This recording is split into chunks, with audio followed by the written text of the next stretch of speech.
Hello fellow YouTubers, this is Imaxination 1980 here, and I'm back with another animation ramble. This time I'm going to be talking about Warner Animation Group, as I'm getting to the end of the big-time, more mainstream animation studios before I move on to all the indies and such. And forgive me if my voice sounds weird, I'm still suffering from this cold that's been going on for weeks. Seen my doctor and everything, done lots of things, tried to get rid of it per se, but no success. Probably because of the university I go to, and where I work. It's like a bacteria pit. 2 bacteria pits. Anyways, Warner Animation Group.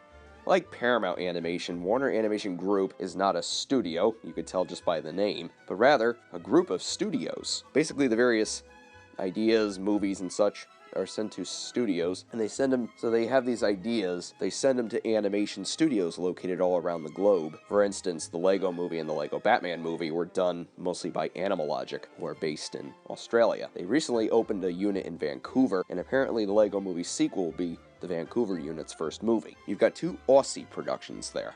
Storks was done up in Vancouver by Sony Pictures Imageworks. Smallfoot is being done by Sergio Pablo's studio in Madrid, Spain, and the Scooby-Doo movie, Scoob, basically the acronym Scoob, S-C-O-O-B, that is going to be done by Real Effects from what I've heard, and they're based in Texas. So it's a wide range of studios all making movies for Warner Brothers.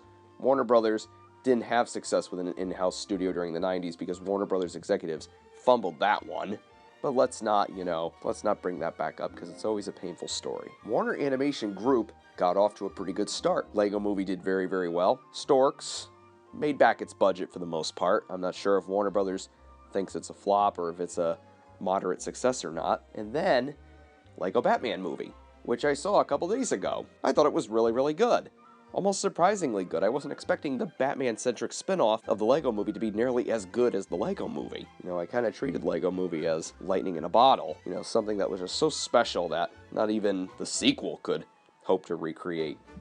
But Lego Batman, even without writers, directors, Phil Lord and Christopher Miller, I think they only executive produced the movie, it turned out to be really, really good.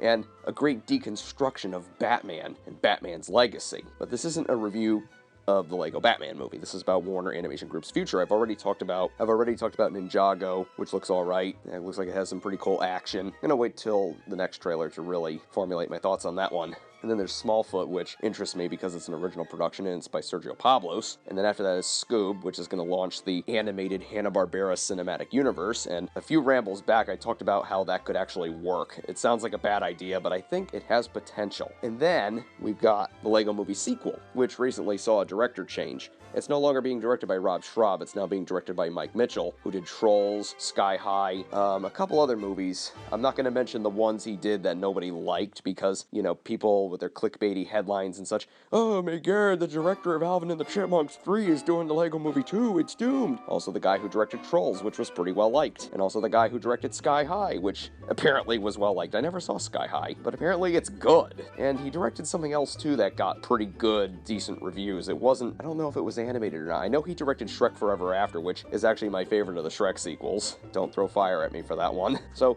I'm not worried with Mike Mitchell directing the Lego Movie sequel as long as the writing is sharp and the writing is going to be handled mostly by the BoJack Horseman creator. I think it could be really good. And besides, they're working off of a first draft by Phil Lord and Christopher Miller. See, Phil Lord and Christopher Miller were probably too busy to do the Lego Movie 2 because you know where they are? They're in a galaxy far, far away. They're doing the Han Solo movie. Red Cup. I love that working title, by the way. It's like a nice hat tip to Blue Harvest.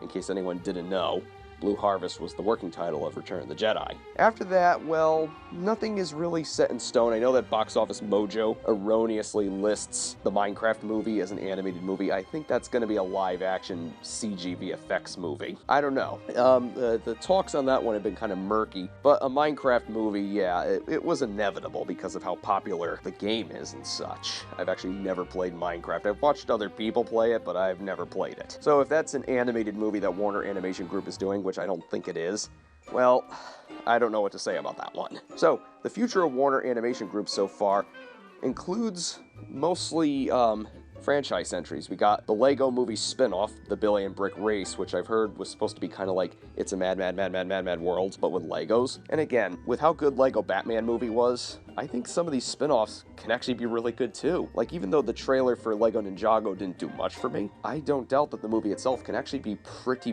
good. It seems like the Lego movies will all follow a sort of rule, kind of like Marvel Sandbox, where they all have to be like irreverent and they all have to be like out there and super creative with their visuals and their storytelling. So I don't doubt that Ninjago can be just that. The same thing goes for the Billion Brick Race. And if anything, the Billion Brick Race will probably come out in 2019 or 2020. Warner hasn't really set any dates beyond February of 2019. You also have to take into account the new animated film adaptations of the Flintstones and the Jetsons, because Warner Animation Group, like I said, they're doing a Hanna-Barbera animated movie universe, which I think is a great idea. I know a lot of other people are looking at that and saying, why Hollywood, why? But here's the thing, and I've explained this before, Hanna-Barbera was doing this long before it was cool. The studio wasn't the first, company to do it. I mean, crossover movies have been around for a while. I mean, even as far back as the 30s, with all the Universal monsters, which they're trying to revive with the upcoming Mummy movie, which is supposed to tie in with all the classic Universal monsters, but reimagined, like the Wolfman and Dracula, the Creature of the Black Lagoon, the Phantom of the Opera. Shared universes have been around for a long while, and Hanna-Barbera crossed over their stuff all the time. Even even into the modern day. I mean, I remember as a kid, I saw the Johnny Bravo episode where he meets the Mystery Gang, and I'm like, wait a minute, what is Scooby-Doo doing in Johnny Bravo? But then it didn't take too long until I noticed, well, Johnny Bravo is a Hanna-Barbera cartoon. This was back before it became Cartoon Network Studios. I think that was up until like 1999 or something, because the Powerpuff Girls always ended with the Hanna-Barbera swirling star logo. Yeah, Hanna-Barbera, it didn't take me too long as a kid to figure that out, that they were Hanna-Barbera productions. One just happened to be a lot older than the other. So Hanna-Barbera has been crossing over their stuff for ages. And I think that's, one of the big things, that people like about them. Hanna-Barbera, in the recent years, I see some people kind of looking back on even their not-so-great cartoons, and there's this sort of, well, there's a charm to them, there's a cheesiness to them. But I think there's a lot of opportunities in an irreverent, Hanna-Barbera shared universe. If they kind of go a similar route that the Lego movie went, because the Lego movie made fun of a lot of different conventions, from Hollywood, and the Lego Batman alone in the first 5 minutes or so makes fun of certain Hollywood conventions. It's just really good stuff. And if Scoob and all these Hanna-Barbera movies are just that, they could be good. And they could be fresh, reimaginings of these characters, especially something like Scooby-Doo. I mean, Scooby-Doo, for some reason, never seems to fade away. The show is, the franchise is like fine wine. It just ages quite well. So I'm looking forward to seeing what they do with Scoob and Flintstones and Jetsons. They got to make up for the past movie iterations of those characters. I know some people out there have a soft spot for the live-action Scooby-Doo movies, probably because of James Gunn's involvement in them, but I don't really like those movies. So I want a good theatrical Scooby-Doo feature. And, there was Jetsons, the movie in 1990, which wasn't anything to write home about. So a good Jetsons movie. The only bittersweet thing is these are all going to be CG, and, the Jetsons movie was a 2D film. It would be great if we got a 2D Hanna-Barbera movie, but that's not going to happen. And then, of course, the Flintstones live-action movies weren't very well liked. I never really saw them. But there were Flintstones animated features prior to that. There's, The Man Called Flintstone, which I did see on Cartoon Network when I was little. I remember liking that a lot. Haven't seen it since. The Flintstones Meet the Jetsons, was that a movie or was that a TV special? I don't remember. I should know these things, but I don't. But see, there you go. The Flintstones Meet the Jetsons.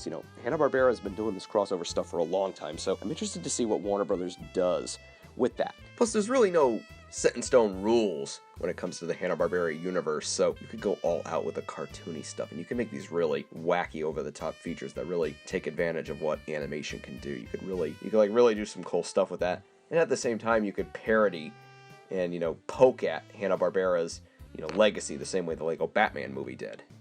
And then lastly, and probably the most interesting and exciting of the bunch, Bone. Bone is a graphic novel series by Jeff Smith. It ran from like the 90s up until the early 2000s, I believe. I have never read a single Bone book, but yet for some reason, the aesthetic of that comic series, that graphic novel series, the look of it and sort of the feel, has been a great influence on a lot of my work, on a lot of my original stories. I just love that meshing, The main characters in Bone look like they come from an old comic strip, but they have very simplistic designs, but very appealing, and they're in the middle of this very epic, very realistic looking fantasy world. I'm not sure how that's going to translate to CG, because I honestly want to see Bone as a traditionally animated movie. That would just make for such a beautiful contrast. You know, these very cartoony looking characters, but everything else around them and all the other characters, they look like something out of like an epic fantasy, like a high fantasy, and that would be like putting characters from like Looney Tunes in the middle of like Princess Mononoke or something. I mean, that's probably a stupid comparison, but that's kind of how I feel about it. Or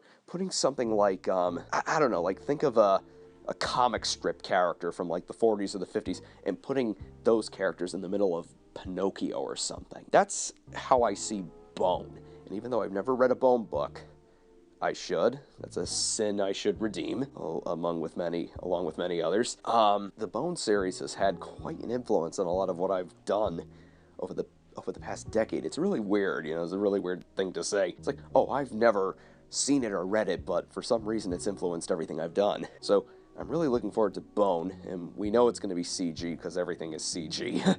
And because Animal Logic is set to do it, and for the longest time they were set to do it for many, many years. You know, they've tried to do a Bone movie. I remember Nickelodeon Movies was going to do it, but they were going to make it crap. So it didn't go through, thankfully, back then. But I think the time is high for a unique fantasy adventure. You know, I think the time is right for a unique fantasy adventure like Bone. So I'm glad that Warner Animation Group is moving forward with it, and I like that they have tapped Mark Osborne to direct it. Mark Osborne, of course, he directed the first Kung Fu Panda, and also directed The Little Prince. So I'm really looking forward to this. Other than that, Warner Animation Group doesn't seem to have too much on their plate. Either that, they're just keeping everything secret, like there's a whole room of projects and, you know, they're just not going to tell us. Because for the longest time, they kept Storks a big secret. Like, people knew about it, but it seemed like it wasn't going to come out. Like, they said back in 2013, oh, that's coming out in 2015, and Smallfoot is coming out in 2016. But as time went on, we heard little about those movies until finally, out of nowhere, Warner Animation says, oh, Storks, that's coming in 2016. And then they said this, and then they kind of quietly said Smallfoot coming February 2018. I find that kind of weird. Like, Warner Animation has Lego Movie 2 slotted, but yet they have not confirmed. I mean, they sort of semi-confirmed it, but they haven't confirmed that Smallfoot is going to be the February 2018 movie. So it's like another Stork situation where they're just keeping quiet, like they're keeping really hush on it. So yeah, Warner Animation Group so far has really satisfied me. Lego Movie, great, excellent. Lego Batman movie, really good, you know?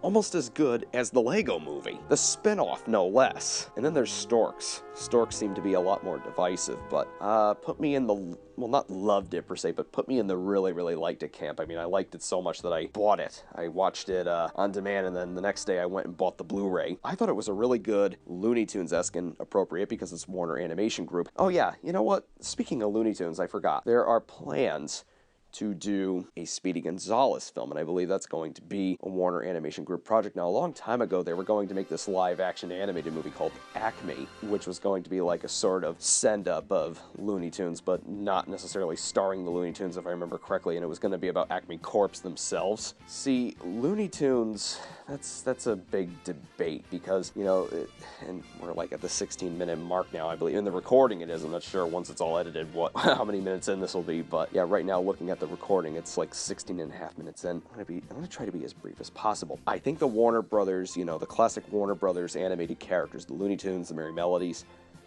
I think they could very well, you know, appeal to audiences, young audiences today. I mean, I grew up in the 90s, and even though Space Jam was a thing, I was introduced to the Looney Tunes via reruns, you know, first on Nickelodeon, and then on Cartoon Network. Cartoon Network had Acme Hour every day, you know, every summer day, because of course there's no way I'd be able to watch it in school because it came on during the afternoon, like at 12, 1 in the afternoon. I would always watch Acme Hour. And of course I'd always watch the hour of Tom and Jerry that they'd have after that. I would watch the heck out of those programs. I didn't need Space Jam to make me, I didn't even see Space Jam back in those days. I didn't need Space Jam to make me like the Looney Tunes. And I'm sure as hell that a lot of kids today wouldn't need Space Jam or Space Jam 2, which is a thing, and I don't think it should be a thing. The only thing that kind of makes me excited for Space Jam 2 is the fact that Justin Lin is directing it, and I think that he can make a movie that's actually better than the original Space Jam. But also, there's the possibility that the Looney Tunes themselves will be 2D, so it'll be like a Roger Rabbit style hybrid, and, you know, a hybrid much like the first Space Jam where it's live action but the animated parts are 2D. If they're all CG, that's another rant for another day.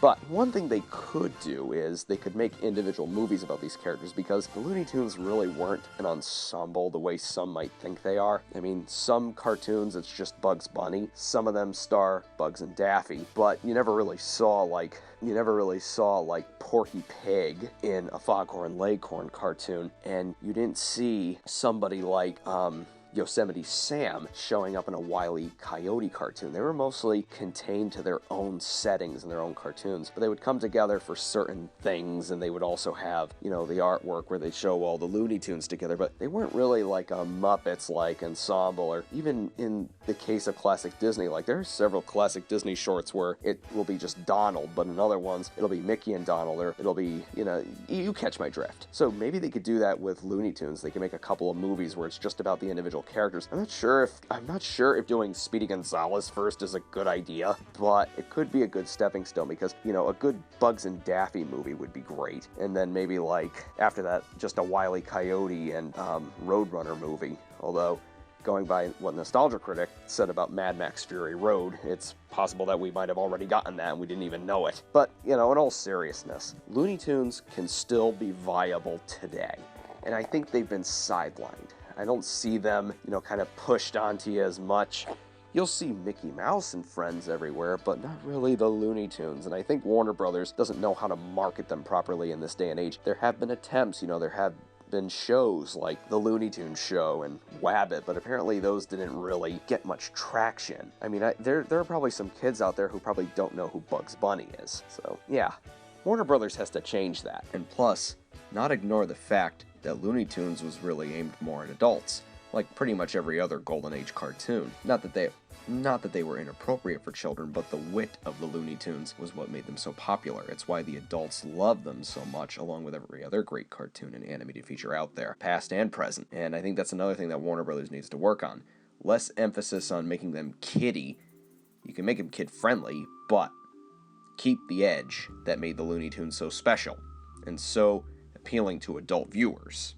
Are movies the way to go? Well, I'm not too sure. They've done a couple short films in the past couple of years. If I remember correctly, Warner Brothers, when they released the Zack Snyder animated film, Legend of the Guardians, Owls of Ga'Hoole, they attached a short to it. It might have been a Wile E. Coyote short or something, but it's like, you could do more than just shorts, but this is like a big debate. This is like a big thing to talk about, but maybe Warner Animation Group could be the key to really bringing the Looney Tunes back, without the need of making a sequel to a movie that only people my age go gaga over because they're nostalgic. Sorry to anybody who likes Space Jam, but I think that's one of those movies where, you like it because, it reminds you of when you were little. But most animation critics, like back, who were in their 20s and their 30s, back when that movie came out, they thought it was bad, or they thought it wasn't very good. It was successful because it was very hip for its time. And when they recently re-released it, and our theater carried the Fathom Events re-release,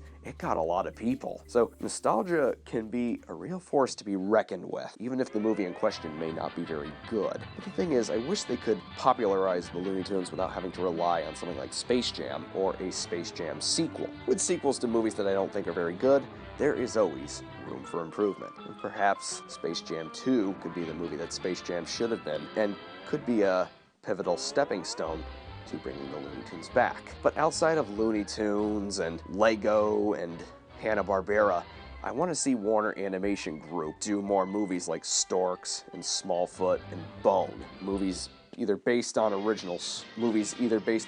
stories never really before adapted into film, or movies that are original stories.